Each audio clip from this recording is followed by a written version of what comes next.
என் பேர் தமிழரசன். நான் அம்பத்தூர் வழக்கறிஞர்ல நீதிமன்றத்தில் வழக்கறிஞராக பணி செஞ்சு வருகிறேன். என்னோட கிளைண்ட் வந்து தண்டபாணி.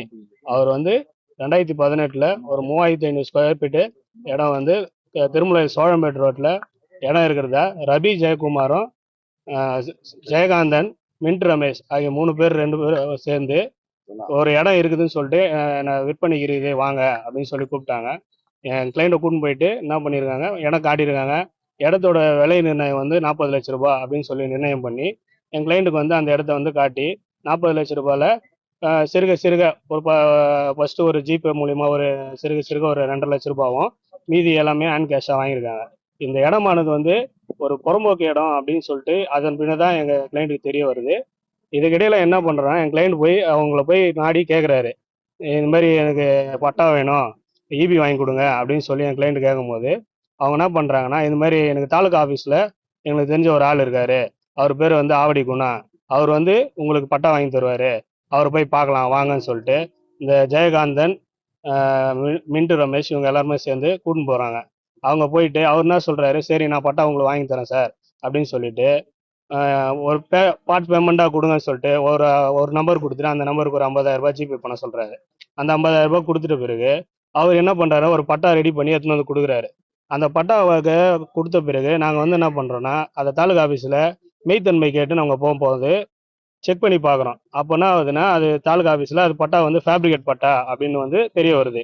இதுக்கிடையில் என்ன பண்ணுறாங்கன்னா, நாங்கள் போய் திரும்ப அவரை போய் கேட்குறோம், குணான்றவரை, இது மாதிரி ஃபேப்ரிகேட் பட்டான்னு சொல்கிறாங்களே எப்படி சார் இது அப்படின்னு கேட்கும்போது அவர் என்ன சொல்கிறாரு, நான் வந்து இருங்க சார் உங்களை நான் பண்ணித்தரேன், இல்லைனா எனக்கு எங்கள் கிளைண்ட் என்ன கேட்குறாருன்னா, கரண்ட்டாவது எங்களுக்கு வாங்கி கொடுங்க, நீங்கள் பாட்டு இடம் கொடுத்துட்டீங்க, நான் வந்து மெக்கானிக் தொழில் ஷெட்டு வச்சு நடத்தணும்னு ஆசைப்பட்டு தான் வாங்கினேன், எனக்கு இந்த மாதிரி வாங்கிட்டு இந்த மாதிரி பண்ணுறீங்களா அப்படின்னு கேட்கும்போது அவன் என்ன பண்ணுறாருன்னா, இருங்க நான் உங்களுக்கு கரண்ட் வாங்கி தரேன்னு சொல்லிட்டு மறுபடியும் இன்னொரு பட்டாவை கொடுக்குறாரு.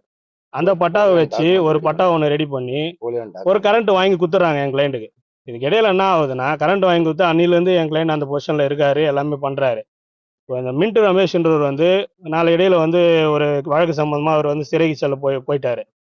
அதுக்கப்புறமா வந்து இந்த ரபி ஜெயக்குமாரும் ஜெயகாந்தன் 2 பேரும் சேர்ந்து என்ன பண்ணுறாங்க, எனக்கு நீ கொடுத்த 40 லட்ச ரூபாயில வந்து 20 லட்ச ரூபாய் தான் என் கைக்கு வந்தது, 20 லட்ச ரூபாய் அவர் ரமேஷ் எடுத்துன்னு போயிட்டாரு, நீ மேலும் எனக்கு 20 லட்ச ரூபாய் கொடுக்கலன்னா இந்த இடம் வந்து இன்னொருத்தர் பேர்ல இருக்குது, அவரை கூட்டின்னு வந்து இந்த இடத்த வந்து நாங்கள் மொத்தமே உன்னை வெளியே தோத்திடுவோம், அப்படி இல்லைன்னா உன்னை நீ காசு தரலன்னா உன்னை கொண்டுருவோம் அப்படின்னு சொல்லி மிரட்டுறாங்க. அது சம்பந்தமா வந்து இன்று வந்து நாங்கள் ஆவடி கமிஷனர் ஆஃபீஸில் புகார் அளிக்கிறதுக்காக வந்திருக்கோம். சரி ப்ரோ, போலியான பட்டா வந்து பண்ணிருக்காங்க.